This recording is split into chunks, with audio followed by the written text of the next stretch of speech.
أهلا وسهلا بكم جميعا سيداتي أونسي سادتي أصدقاء الرياضيين إلى هذا العدد الجديد من برنامج الانطباعات الرياضية. السلام عليكم. الله يحفظك. التصوير معايا شد على الوجه.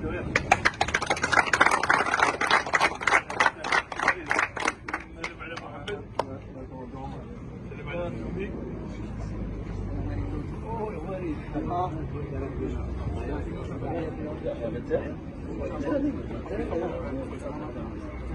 ان شاء الله. ما زلنا نعلم ما زلنا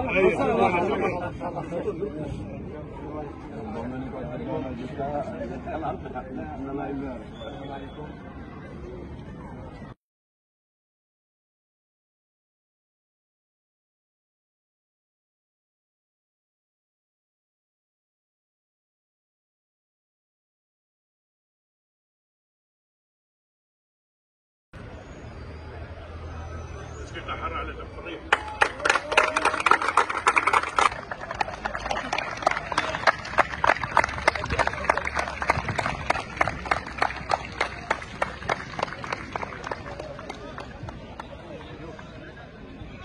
يا جماعة تحية أخونا جعفر الرياض.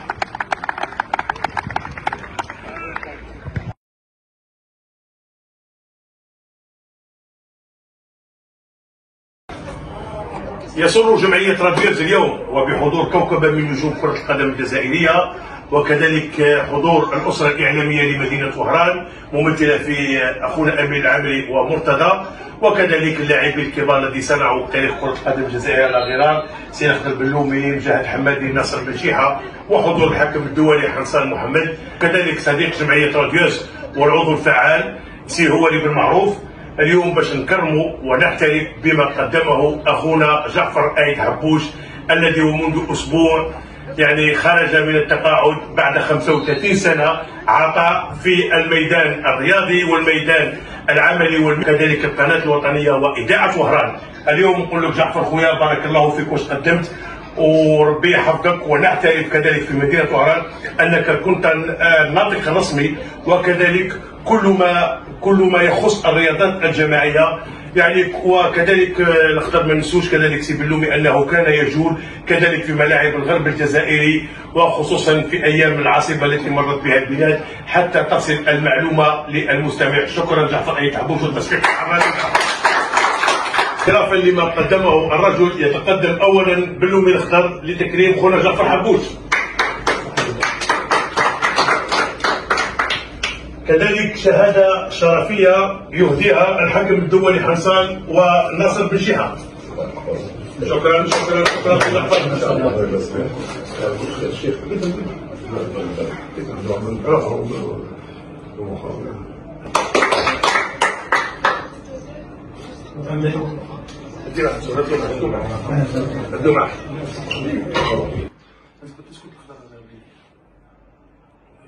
هدية معتبرة يقدمها هو اللي بالمعروف ومجاهد حمادي لأخونا جعفر أيد حبوش.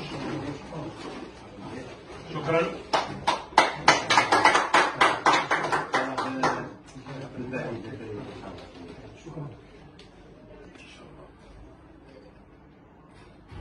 شكرا لك وشكرا لكل اعضاء جمعيه راديوز وبما فيهم اللاعبين الدوليين على غرار الخضر وناصر بن شيحة وحمادي وغير ذلك من الزملاء الصحفيين وسي محمد حنصان الحكم الدولي السابق.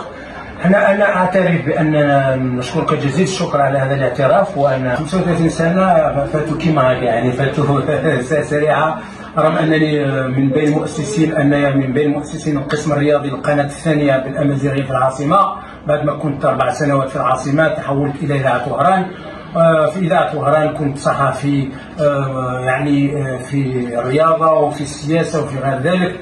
قمنا بالتعليق على المباريات خاصة مدية وهران وقمنا بالتعليق على المباريات داخل الوطن وخارج الوطن. 35 سنة فعلا كانت شاقة جدا، والعمل الصحفي معروف على كل حال، خاصة ونحن ما واجهتنا من صعوبات في التغطية خاصة في العشرية السوداء. وانت قلتها سي قادة الشافي، وكنا نروحوا نعرفوا على المباريات، والطرق كانت حقيقة فعلا صعبة، في معسكر، في سعيدة، في تيار، كل إذاعة وهران كانت هي الإذاعة الوحيدة اللي تقوم بتغطية وبنقل المباريات على أمواجها، على أمواج الإذاعة القناة الوطنية الأولى. إذن هذا فخر لي عندما يناديني رئيس الجمعية قادة الشافي اللي نعرفه منذ حوالي أكثر من 30 سنة، نقولها ونعاودها، وأنا من بين الذين شاركوا في الدورات تاعو.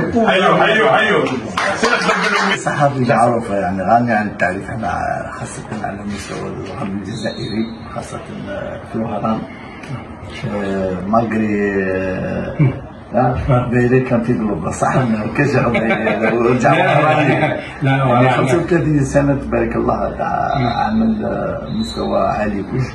واش نقولوا الصحافه ان شاء الله. شكرا. اخونا جعفر أيد حبوش قدم كثير للرياضه الجزائريه خصوصا والاعلام الرياضي. اليوم جمعيه راديوز ونجوم كره القدم الجزائريه اقل شيء ممكن يقدموه لهذا الصحفي اللي يعني كان الحمد لله يوصل المعلومه، وكذلك كان يهتم بالرياضات الجماعيه وكره القدم، وكذلك تنقلاته في ملاعب الرياض الجزائري خصوصا في العشريه السوداء، وين كان يقدم يعني المعلومه ويقدم النتيجه ويقوم بعمل يعني رياضي محترف. اليوم يعني بعد 35 سنه من عطاء جمعيه راديوز كرمت واعترفت بما قدمه هذا الرجل. نقول بارك الله فيك بعد حسن الهواري. اليوم جعفر أيد حبوش، وثقتنا كبيره في الشبيبه يعني وفي الاعلاميين تاع الشباب باش ان شاء الله يدوا يعني ويتعلموا من جعفر حبوش ويتعلموا من كاع زملائنا الصحفيين على المستوى الوطني يعني قيمه الرجل وكذلك احترافيتهم، وثقتنا كبيره فيهم ان شاء الله يوصلوا نفس الرساله. أقل شيء يمكن تقديمه للزميل جعفر أيد حبوش هو هذا التكريم يستاهله بعد مسيرة 35 سنة. تقاسمنا عدة تغطيات رياضية خاصة، كذا كان سابقنا ب 15 سنة كما يقول لك، كان سابقنا بالخبرة والتجربة، ودينا على جعفر أيد حبوش عدة نصائح في ميدان الصحافة، ونتمنى له كل الخير. شرف كبير لما حضرت التكريم تاع خونا جعفر أيد حبوش. أنا لما كنت في الميدان عرفته كثير، وهو الأخ كان عنده محبة كثيرة من عند اللاعبين من عند الحكام، وكان يتابعهم وكل شيء، وكنا نتصلتوه في الإذاعة الجهوية تاع وهران، وكان كل مرة ما يدير حصة لكل لاعبين لكل حكام يعرضهم ويعطوا يتبعوا كما قال لك ما ريغلومونطاسيون تاع التحكيم. وهذا حنا عطى نص من حياته 35 سنه، يستاهل كل التقدير. الشيخ جعفر أيد حبوش يستاهل كل خير، انسان خلوق، واعطى الكثير للصحافه الوطنيه، واعطى الكثير لاذاعه وهران. نظن باللي شنقولوا له في 35 سنه، نقول له بون روتريت.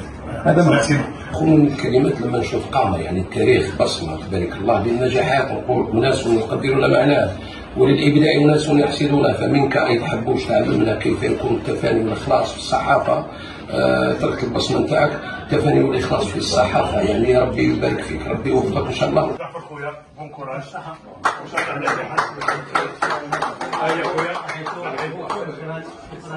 سلم عليهم وشكرا جاهز